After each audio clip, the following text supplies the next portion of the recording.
King, Warrior, Magician, Lover is a book written by Robert Moore and Douglas Gillette.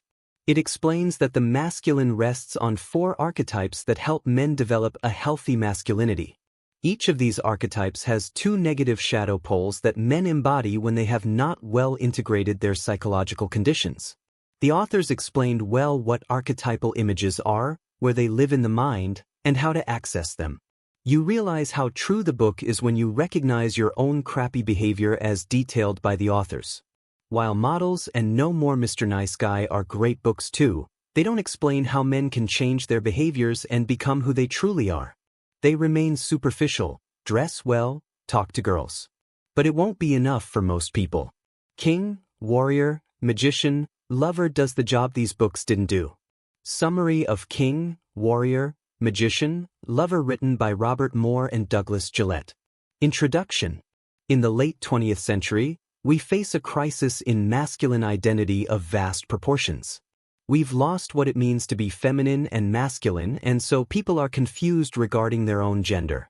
3 reasons explain this. 1. The disappearance of men.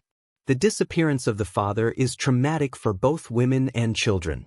The weak or absent father cripples both his daughter's and his son's ability to achieve their own gender identity and to relate in an intimate and positive way with members of both their own sex and the opposite sex. 2. The disappearance of ritual processes to initiate boys into manhood. These rituals have disappeared partly due to the Protestant Reform and the Enlightenment, and have led to pseudo-initiations that fail to initiate boys into manhood. As a result, they remain boys. Boy psychology is everywhere around us, and its marks are easy to see. Abusive and violent behaviors. Passivity and weakness. Both at once. 3. The bad reputation of the patriarchy. The patriarchy is the social and cultural organization that has been ruling over the world from at least the 2nd millennium BCE to the present. The feminists saw the patriarchy as an abusive system to women that subsequently needed to be deconstructed. In their eyes, the masculine identity is necessarily abusive. However, this is incorrect. The patriarchy, defined as an abusive system to women, isn't the expression of the male psychology but of the boy psychology, the immature masculine. The boy fears both women and adult men. The patriarchal male does not welcome the full masculine development of his sons or his male subordinates any more than he welcomes the full development of his daughters or his female employees. This is the manager at the office that cannot handle when someone is better than he is. Men don't struggle to connect to their inner feminine. They struggle to connect to their inner masculine, partly because of the patriarchy, partly because of the feminist criticism, and partly because of the lack of a masculine transformative right. By reconnecting with these strong masculine archetypes, many men stuck in boy psychology manage to enter adult man psychology. We don't need less masculinity. We need more. Because there is little or no ritual process in our society capable of boosting us from boy psychology into man psychology, we each must go on our own, with each other's help and support, to the deep sources of masculine energy potentials that lie within us all. That's what this book is about. Part 1. From Boy Psychology to Man Psychology. 1. The crisis in masculine ritual process. Sometimes we see men who can't get themselves together. They're fragmented, various parts of their personality are split off from one another and lead independent and chaotic lives. No one has led him into direct and healing experiences of the inner world of the masculine potentials. The evolution from boyhood to manhood can be understood as the attempt to move from a lower form of life experience and consciousness to a higher, deeper, level of consciousness, from a diffuse identity to a more consolidated and structured identity. Our society has pseudo-rituals called pseudo-events. The pseudo comes from the fact that the type of masculinity the boy is taught is false and skewed, military, gang initiation, etc. If the boy wants to become a man, there needs to be a symbolic death. Death, symbolic, psychological, or spiritual, is always a vital part of any initiatory ritual. The boy ego, the boy's way of doing, thinking, and being, must die. The second reason why our rituals are pseudo is that there is neither a sacred space nor an old wise man in which trust is total and who can guide the boy. As a result, it's every man for himself today, and most of us, ignorant about what to do and how, fail. 2. Masculine potentials. According to Jung, the masculine essence exists in every man. They're called primordial images. The psyche of every person is grounded in what's called the unconscious collective, made up of patterns and energy inherited from our ancestors. These archetypes provide the foundation of our behavior. E.g., ducks instinctively bond with whoever is near them when they hatch. This is the caretaker archetype.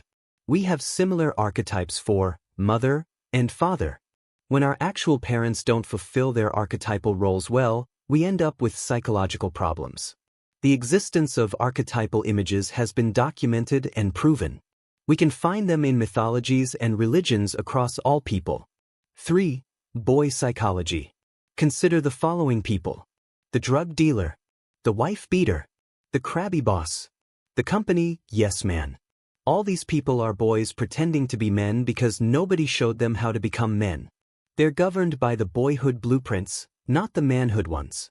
Each of the archetypal energy potentials, both mature and immature, in the male psyche is made out of 3 parts. The 3 parts of the archetype. At the top, the archetype is in its fullness. At the bottom, the archetype is experienced in bipolar dysfunction, also called shadow form. This form is immature because the psychological condition has not been integrated well. Lack of cohesion in the psyche is always a symptom of inadequate development. Growing up means integrating the poles of these shadow forms. When you stand at the bottom of the pyramid, you can easily switch to the other side. As a result, men rarely suffer from the active or passive pole. They switch from one to the other. E.g., a high-chair tyrant can quickly become a weakling prince and the other way around. Different archetypes come at different stages of life. The first archetype of the immature masculine is the divine child. The precious and Oedipal children are next, followed by the hero. Each of these archetypes gives rise to the mature archetypes. The divine child, the king. The precocious child, the magician. The Oedipal child, the lover. The hero, the warrior. The boyish archetypes do not disappear, they're transcended and built upon. The divine child. The first, the most primal, of the immature masculine energies is the divine child. Image, Jesus being born, worshipped by the angels and the magi. He is extremely powerful, he's the awaited king, yet extremely fragile and needs protection. Such a story exists in most mythologies. Moses for the Jews. Zoroaster for the Persians. Sargon of Akkad in Mesopotamia. Baby Buddha in India, Nepal. Baby Krishna in India. Baby Dionysus in Greece. These stories are universal because the divine child is a psychological archetype living inside ourselves. When men get better, they often dream of a newly born baby. And as in the stories, the current king, Herod for Jesus, wants to kill the new king. Change is hard and the beginning of change should be protected because it is threatened. The high chair tyrant. Image. The baby in his high chair screaming and crying for food and attention.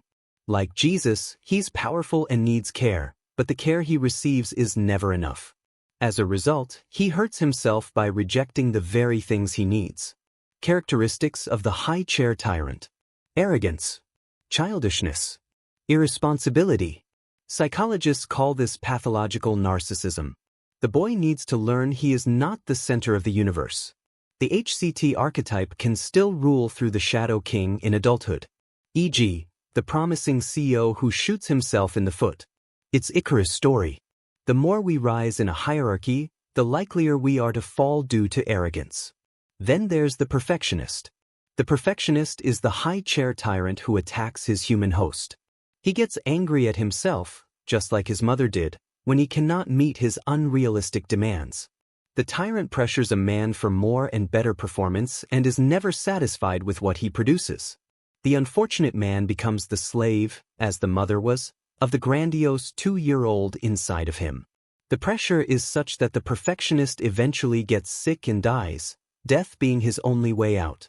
When the tyrant cannot be controlled, he becomes Hitler, Stalin, or Caligula, the weakling prince. The boy and later, the man, who is possessed by the weakling prince, appears to have very little personality, no enthusiasm for life, and very little initiative.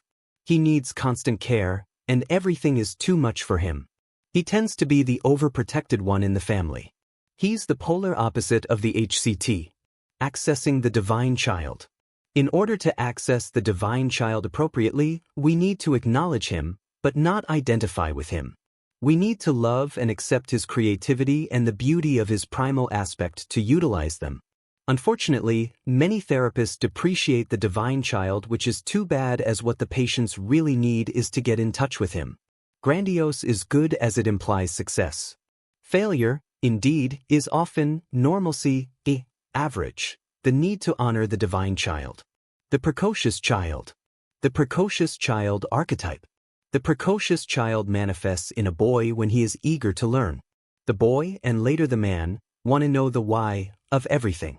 The precocious child is the origin of our curiosity and our adventurous impulses. He urges us to be explorers and pioneers of the unknown, the strange and mysterious. The know-it-all trickster. He is expert at creating appearances and then selling us on those appearances. He makes you trust him, then betrays you and laughs at you for it. The know-it-all man, who is still possessed by this infantile shadow form of the precocious child, wears his superiority and displays it in his "I'm too busy and too important to talk with you now" attitude. The man caught in this persona deceives himself and others about the depth of his knowledge and his level of importance. His only positive side is that his arrogance enables him to deflate the ego of other people. He's the fool in the king's court who reminds everyone of their own mortality. The trickster has no friends, as he alienates the very people he needs the support of. Though its purpose in its positive mode seems to be to expose lies, if it is left unchecked, it moves into its negative side and becomes destructive of oneself and others. The trickster doesn't want to do anything, he just wants to be. He's passive-aggressive. This is the energy form that seeks the fall of great men, that delights in the destruction of a man of importance. But the trickster doesn't want this man's responsibilities. He just wants to destroy him. This is why he doesn't like authority. He is condemned to forever be on the outskirts of life, never taking responsibility. His energy comes from envy. The less a man is in touch with his true talents and abilities, the more he will envy others. When we envy a lot, we are denying our own greatness. We need to get more in touch with ourselves, as envy kills creativity. The trickster is the archetype that fills the space left due to the lack of connection to the divine child. It gets activated when we are attacked or depreciated for who we are. The know-it-all trickster has no heroes, because to have heroes is to admire others. We can only admire others if we have a sense of our own worthiness. The dummy. The precocious child archetype. The naive dummy lacks personality, vigor, creativity, and energy. He can't learn anything and doesn't understand jokes. His ineptitude, however, is often faked.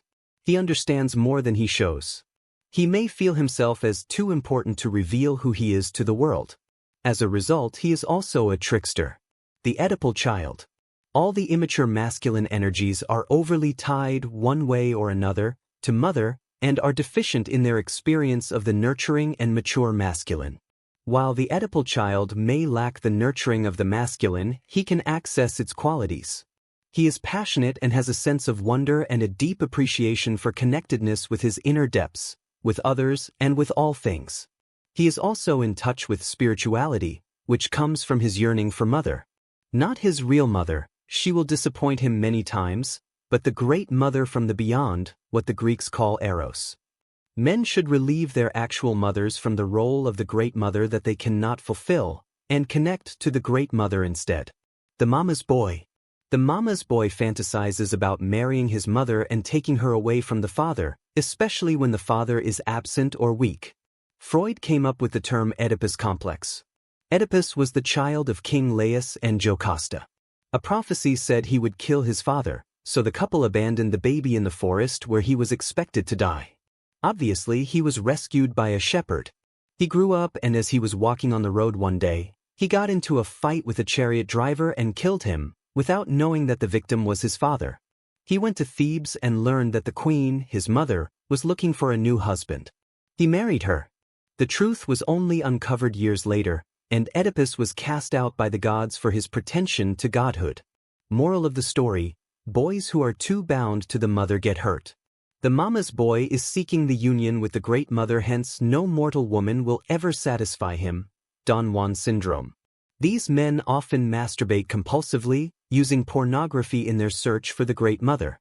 Instead of affirming his own masculinity as a mortal man, he is really seeking to experience the penis of God, the great phallus, that experiences all women, or rather that experiences union with the mother goddess in her infinity of female forms.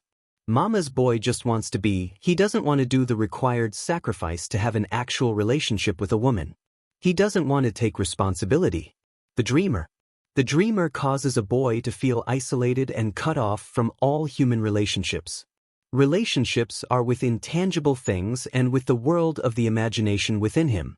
While other boys play, he sits on a bench and dreams. While the mama's boy seeks the great mother, the dreamer shows he's failing at finding her. The hero. The hero archetype. It is generally assumed that the heroic approach to life, or to a task, is the noblest, but this is only partly true. The hero is the most advanced form of boy psychology, usually expressed in teenagehood. However, it remains immature and will prevent men from reaching maturity in adulthood. The grandstander bully. The boy, or man, under the power of the bully intends to impress others. His strategies are designed to proclaim his superiority and his right to dominate those around him. If his rightful place center stage is challenged, he gets enraged. As a result, he's a loner. He's a hotshot junior executive, salesman, revolutionary, stock market manipulator. He's the soldier who takes unnecessary risks in combat and, if he's in a position of leadership, requires the same of his men. He has an inflated sense of his skills and importance. He thinks he can do the impossible, but he eventually shoots himself in the foot. The hero is tied to the mother. He needs to overcome her. He is locked in mortal combat with the feminine, striving to conquer it and to assert his masculinity. Fairy tales never talk about what happens when the hero marries the princess because he doesn't know what to do with her. He's incapable of admitting that and fails as a result. This echoes the nature of Western culture. The only thing we know how to do is conquer. We don't know what to do when everything has been conquered. Our modern worldview has serious difficulty facing human limitations. Sooner or later, we pay the price of playing God. The coward. The boy possessed by the coward, the other pole of the hero's bipolar shadow, shows an extreme reluctance to stand up for himself in physical confrontations. He will also tend to let himself be bullied emotionally and intellectually. When someone insists, the boy caves in. He will feel invaded and run over, like a doormat. Once he'll have had enough, he'll switch to the grandstander bully. What's the hero's function? The hero mobilizes the ego to help it break up with the mother and face the difficult tasks that life assigns him. The hero calls on the masculine energies to face off against the villains of the world. The hero enables the boy to begin to assert himself and define himself as distinct from all others, so that ultimately, as a distinct being, he can relate to them fully and creatively. The hero pushes the boy beyond his limits. We live in a world where, sadly, the manifestation of the hero is attacked by friends, family, etc. due to pure envy. We need a great rebirth of the heroic in our world. Every sector of human society, wherever that may be on the planet, seems to be slipping into an unconscious chaos. Only a massive rebirth of courage in both men and women will rescue the world. The end of the hero is death followed by resurrection and access to heaven, e.g., Jesus. His death, really, is the death of boyhood and the birth of manhood. The death of the hero means that he has finally encountered his limitations. He has met the enemy, and the enemy is himself. Death is the hero's encounter with true humility, that is, knowing his limits, getting the help he needs. Being possessed by the hero means living the grandstander bully. We will walk over others in our insensitivity and arrogance, and eventually we will self-destruct, ridiculed and cast out by others. But if we access the energies of the hero in the right way, we will be able to transition to manhood. 4. Man psychology. It is enormously difficult for a human being to develop to full potential. The boy within us exercises gravity to keep us in infancy, making it hard to fly to manhood. We need to build the pyramids of first boyhood and then manhood that constitute the core structures of our masculine selves. We need to build manhood on the structure of boyhood. The four major forms of mature masculine energies are the king, the warrior, the magician, and the lover. They overlap and enrich one another. A good king is also a good warrior, magician, and lover. They're all archetypes that live in every man's psyche.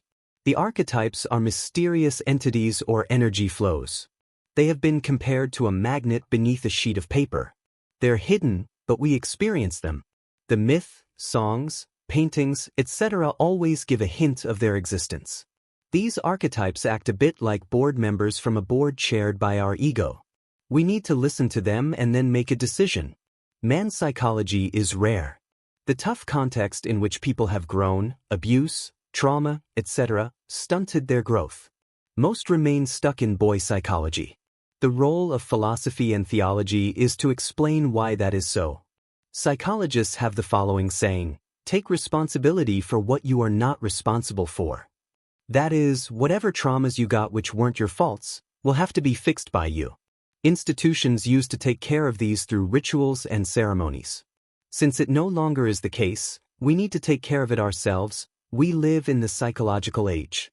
Part 2. Decoding the male psyche. The four archetypes of the mature masculine. 5. The king. The king's energy is primal in all men. It comes first in importance, and it underlies and includes the rest of the archetypes in perfect balance. The king is also a good warrior, lover, and magician. He's a bit like the divine child, just more selfless. While the divine child, especially the HCT, has godhood ambitions, the king is closer to being God. He is the primordial man, embodying the father's energy. However, he is more extensive and basic than the father. Historically, the king was sacred, but the man who embodied him was not. Function is not equal to man. He was often killed when his ability to embody his role was failing, and a new one came: death and resurrection of Christ. Those who become possessed by the king energy will die prematurely. The king is the central archetype around which the psyche is organized. He is the one who grants the boy access to manhood. The two functions of the king in his fullness. Two functions of the king help the boy become a man. Order. Fertility and blessing. Order. The king sits in his realm where he transforms chaos into order. In religion, Egyptian, Judaism, Christianity, etc., kings transform chaos into order using the word. Words define our reality. In this sense, at least, words make our reality and make our universe real. The king gives structure to the world through the map.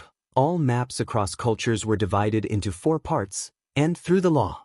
To become king, the man must first live according to the order, the law, before seeking to enforce it onto his people. As long as the king respects the law given to him by the gods, all go well in his kingdom. If he does not, the kingdom will be in trouble. Practically, this translates to fatherless families, confronted with chaos. Blessing and fertility. Ancient peoples always associated fertility with the creative ordering of things by the gods. Before that, fertility was associated with the feminine, but as the patriarchy developed, it came to be associated with the masculine. This was not an easy shift, and it never completely worked out. Ancient cultures recognized that technically, fertility was the result of the association of male and female. But culturally, it was mostly given by the masculine. In Christianity, Islam, and Judaism, the world comes from God, a masculine god. In mythology, male gods proactively engage in sexual relations with goddesses and mortals. King David had many children from many women. The point is that as these men prospered physically and psychologically, so did their tribes and their realms. The mortal king, so goes the mythology, was the embodiment of the king's energy. The land was the symbol of feminine energy, to which the king was married. The king married the queen to give his kingdom children. The kingdom mirrored the generativity of the royal couples. When the king became sick, the country weakened. Blessing was the acknowledgement of the value of something. The king gave his people an audience and gave them his blessing. Blessing is extremely important. Our biology changes when we receive praise or feel valued. Young men today are starving for blessing from older men, starving for blessing from the king energy. Blessing heals and makes one whole. The king archetype in its fullness possesses the qualities of order, of reasonable and rational patterning, of integration and integrity in the masculine psyche. It stabilizes chaotic emotions and out-of-control behaviors. It gives stability and centeredness. It brings calm. It mediates vitality, life, force, and joy. It brings maintenance and balance. It defends the sense of inner order, the integrity of being and of purpose, and the central calmness about who we are. It looks upon the world with a firm but kindly eye. It sees others in all their weakness and in all their talent and worth. It honors them and promotes them. It guides them and nurtures them toward their own fullness of being. It is not envious because it is secure, as the king knows its own worth. It rewards and encourages creativity in us and in others. The shadow king, the tyrant and the weakling. The king archetype. We've all experienced a tiny bit of this king masculine energy, but most of what we have experienced was the shadow king energy. The shadow king archetype has a bipolar active-passive structure, the tyrant and the weakling. The tyrant. In the Bible, Herod sends his army to kill every newborn when he learns Jesus, a new king, was born. He's the tyrant. The tyrant in us feels threatened by the new life that comes to take our place. The tyrant king is destructive rather than creative. If he was secure in his position, he would understand his need to step aside and would have been happy to give the kingdom to Jesus. It is the shadow king as tyrant in the father who makes war on his sons and his daughters, joy and strength, their abilities and vitality. He fears their freshness, their newness of being, and the life force surging through them, and he seeks to kill it.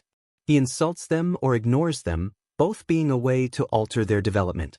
The man possessed by the tyrant is very sensitive to criticism and, though putting on a threatening front, will at the slightest remark feel weak and deflated. He doesn't show it though. Behind his rage lies weakness and vulnerability. The weakling. The weakling. The presence of the weakling explains the need for attention and validation that the tyrant has. We can often feel this from our bosses or friends. This explains their angry outbursts and their attacks on those they see as weak, that is, those upon whom they project their own inner weakling. The man possessed by the weakling lacks centeredness, calmness, and security within himself, and this also leads him into paranoia. Paranoia destroys calmness, orderliness, and character, and invites retaliation. The shadow king is formed when parents give either too much attention and adoration to their child, or not enough by means of abuse and attack on his grandiosity. The tyrant king or weakling are split in his subconscious.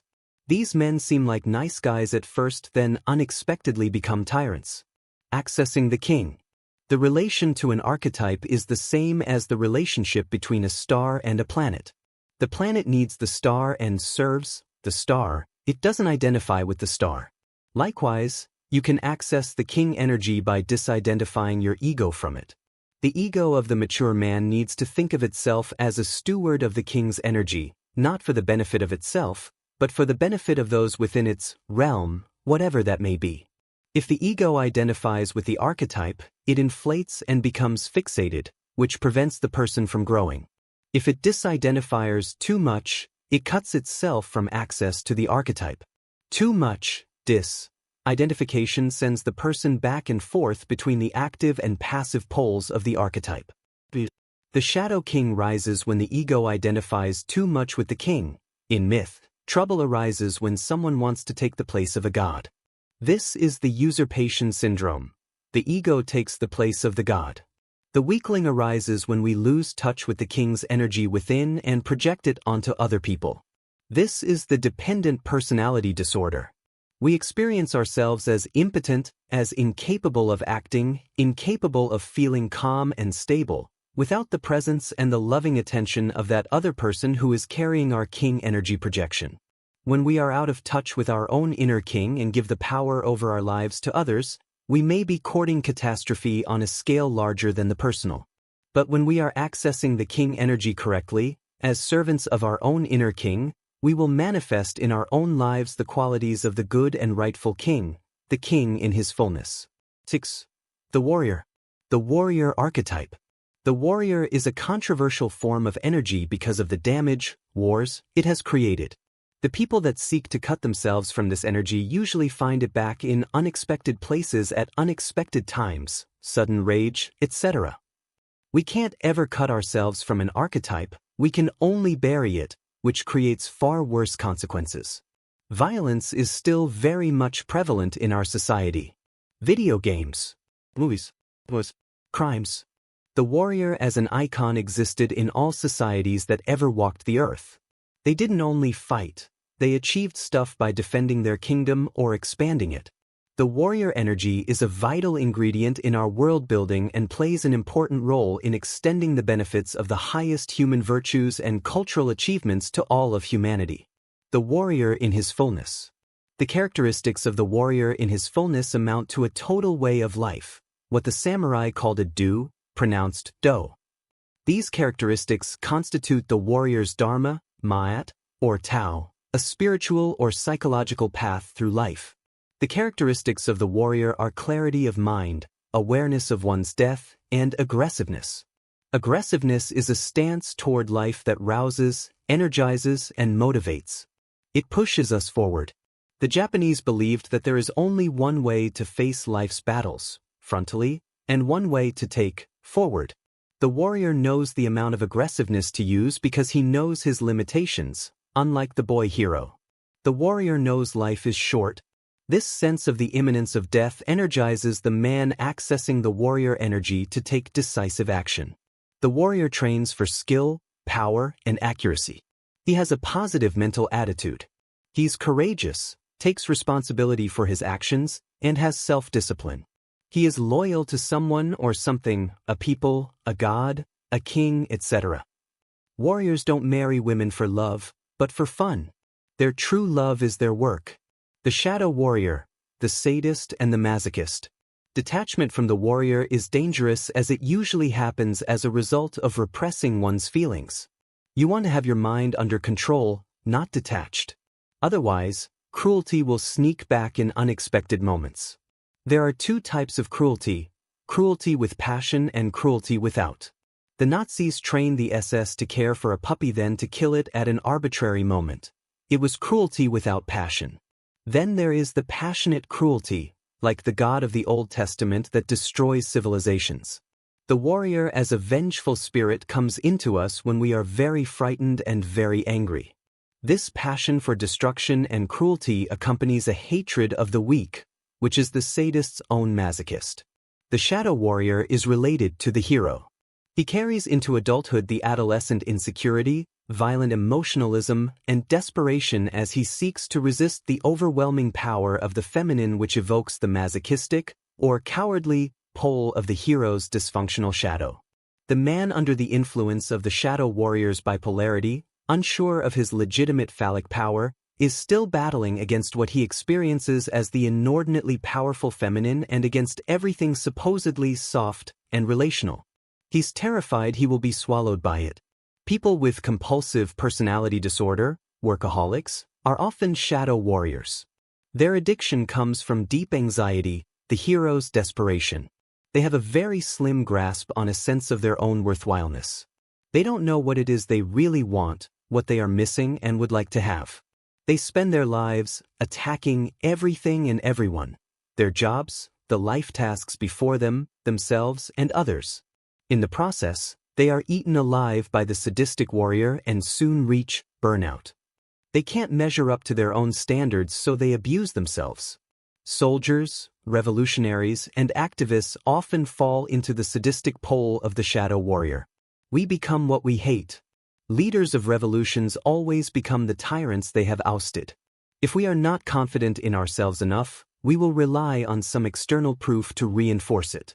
The man who becomes obsessed with succeeding has already failed. He is desperately trying to repress the masochist within him, yet he is already displaying masochistic and self-punishing behaviors. The masochist is the passive pole of the warrior's shadow, that pushover and whipped puppy that lies just beneath the sadist's rageful displays. The masochist projects warrior energy onto other people and experiences himself as powerless. The man possessed by the masochist is unable to defend himself psychologically. He allows others, and himself, to push him around, to exceed the limits of what he can tolerate and still keep his self-respect, not to mention his psychological and physical health. We will take too much abuse for too long, then explode one day, unexpectedly. Accessing the warrior. If we are possessed by the active role of the shadow warrior, we will experience him in a sadistic form. We will abuse both ourselves and others. If we are not in touch with the warrior, we will be possessed by his passive pole. We will be cowardly and masochistic. We will dream but not be able to act decisively to make our dreams come true. We will lack vigor and be depressed. The question isn't whether we are possessed by which pole of an archetype, but how we are failing to properly access the energy of the archetype. If we are accessing the warrior appropriately, we will be energetic, decisive, courageous, enduring, persevering, and loyal to some greater good beyond our own personal gain. 7. The magician. The magician archetype. The magician is the one who knows, 1, and who can master technology, 2, his energy being of a dual component. He is often the ritual elder who guides the processes of transformation, both physical and psychological. The magician is initiated in secret knowledge, and his job is to initiate others. All knowledge that takes special training to acquire is the province of the magician energy. Historical background. It may be that in the past, the energies of the king, warrior, lover, and magician were all experienced by the chief, who was the only one to get access to them. He was the only one that was whole. Today, each energy is usually embodied by one person. In the case of the magician, his specialty is to know what others don't. He's a master at channeling power. Since he knows a lot about human nature, he can deflate arrogance. The magician is expressed in men as the BS detector. He sees when the king becomes too arrogant and can get him back to reason. The early Christians didn't like the magicians and cast them out. The magician's energy came back in the Middle Ages with alchemy, the art of transforming lead into gold. What most people missed with alchemy is that it was also an attempt at self-transformation. The current age is the magician's age due to the amount of technology we develop. But it's also an age where the wisdom of the magician lacks due to the absence of rituals. 2 types of science today do the work that ancient magicians used to do: physics and depth psychology. The knowledge of the magician helps us understand the depth of our psyche. The magician in his fullness. The magician energy is the archetype of awareness and of insight, primarily, but also of knowledge of anything that is not immediately apparent or commonsensical. It is the archetype that governs the observing ego. The ego is not bad. It is in fact vital for our survival. The ego becomes detrimental when it identifies with or is possessed by a negative energy form. The normal role of the ego is to stand back and observe, monitor, then make decisions. When the observing ego is aligned with the masculine self along an ego-self axis, it is initiated into the secret wisdom of this self. It is, in one sense, a servant of the masculine self. The ego should be detached from ordinary life. Its role is to access the right energy flow at the right time. The magician energy is the one that manages the energy from the other archetypes. The magician alone doesn't act, that's the quality of the warrior, but he thinks. The magician, then, is the archetype of thoughtfulness and reflection. The magician in past societies was the shaman. The shadow magician, the manipulator and the denying, innocent one. We need to think about the magician the same way we think about polluting technologies. It can also be toxic. Behind the propaganda ministries, the controlled press briefings, the censored news, and the artificially orchestrated political rallies lies the face of the magician as manipulator.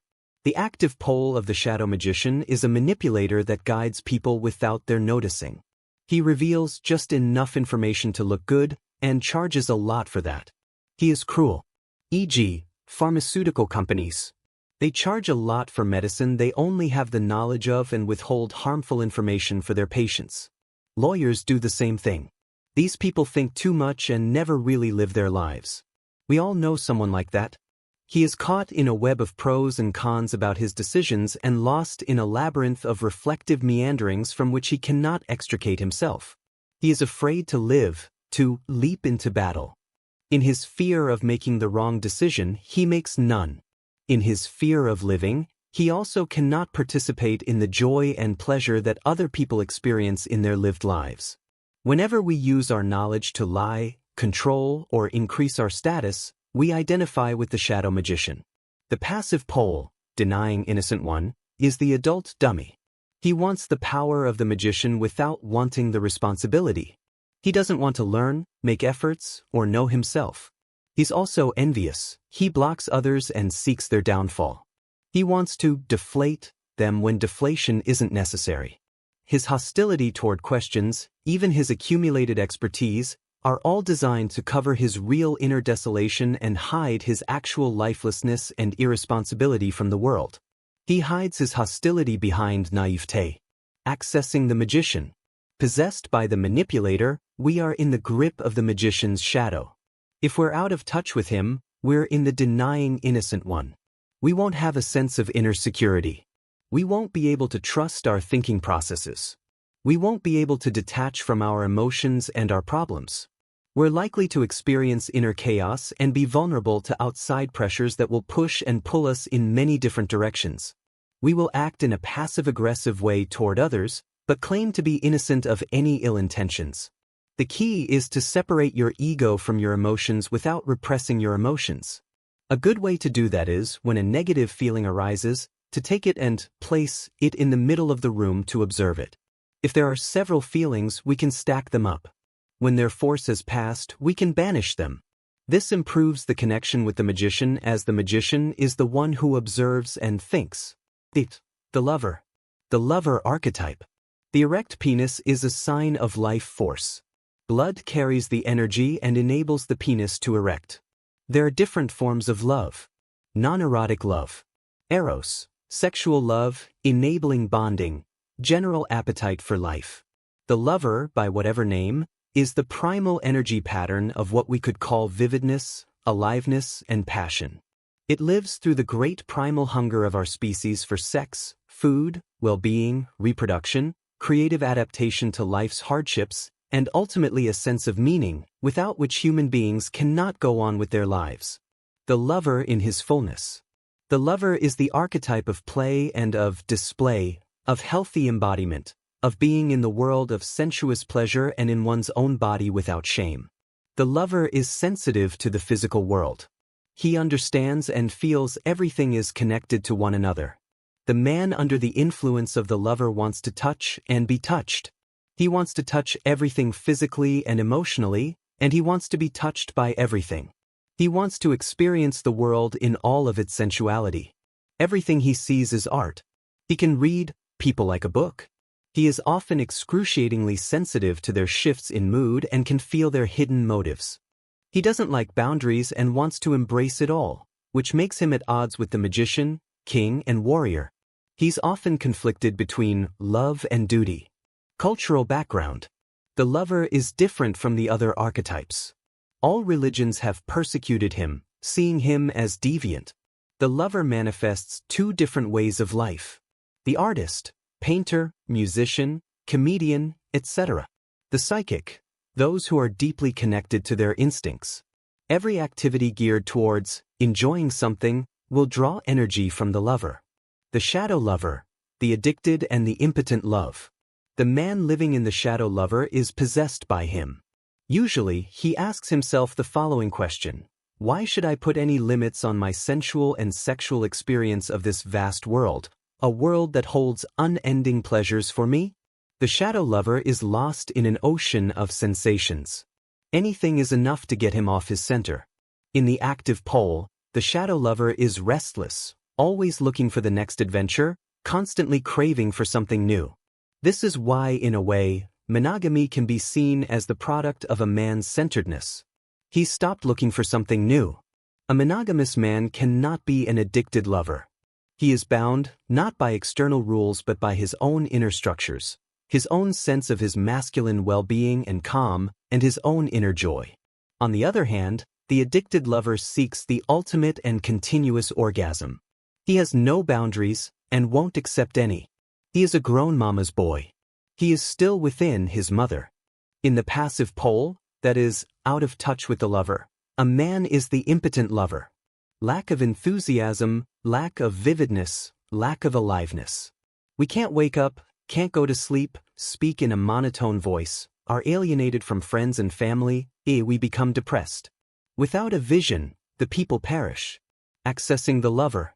If we are appropriately accessing the lover, but keeping our ego structure strong, we feel related, connected, alive, enthusiastic, compassionate, empathic, energized, and romantic about our lives, our goals, our work, and our achievements.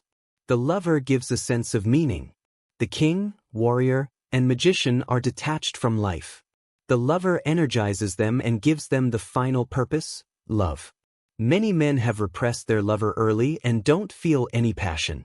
It's important to find again this joy and spontaneity in life. Conclusion: accessing the archetypal powers of the mature masculine. There has never been a time when the mature archetypes of the masculine were dominant. However, there used to be structures, systems, and symbols that evoked a greater level of masculinity. All that is changed now, cashed in for personal wealth and self-aggrandizement, the currency of the day. Our world needs the masculine energy more than ever. Here's how you can access this masculine energy. Please. The first thing to do is an honest self-appraisal. The question isn't whether the shadow archetypes show up in your life, but to what extent do they do? Let us remember that the key to maturity, to moving from boy psychology to man psychology, is to become humble, to be grasped by humility. True humility means knowing our limitations and getting the help we need. 1. Active imagination dialogue. In this technique, the conscious ego enters into dialogue with various unconscious entities. Behind these lie the archetypes. Representation of the archetypes in the mind. We sometimes do things we don't mean and fail to do things we want to do. But because of these shadow archetypes. In active imagination dialogue, we talk with these archetypes and listen to their reply. It's best to carry the dialogue in writing. If the archetype is really combative, it's best to reach a truce or a consensus and talk to a therapist. If you somehow talk to several archetypes at the same time, treat them all like you would a board meeting. The more you talk to yourself, the more likely you are to discover the answers you are looking for. What these shadow archetypes want is to be listened to, noticed, and taken seriously. Once it's the case, they no longer need to act out in our lives. 2. Invocation. Invocation comes down to closing your eyes and calling on the images you desire to see. Imaging deeply affects our moods, our attitudes, the way we look at things, and what we do. It's therefore important to invoke the right images. Find a quiet place. Clear up your mind. Focus on an image that has mental pictures and spoken words. King, warrior, magician, lover. Choose the image. Focus on it. Talk to the image. If it's the image of the king, call him up inside yourself. Merge your deep unconscious with the king. Realize that you are different from him. Your ego should serve him, not become him. Tell him that you need his help, his power, his favor, his orderliness, his manliness. Keep a reminder of these archetypes in your daily life. 3. Admiring men. Mature men need to admire other men, living and dead. We need to be in touch with older men, and if they are not available, we need to read their biographies. For the warrior, read the stories of Ramses II, King Sechueo, or George Patton. For the king, read the stories of Lincoln or Ho Chi Minh. For the lover, read Leo Buscaglia. The images and thoughts we invoke don't only change how things look, it also changes how they are. E.g., you start meeting many girls when you invoke the lover. For acting as if. If you can't feel like you are somebody, act like him. Fake it until you make it.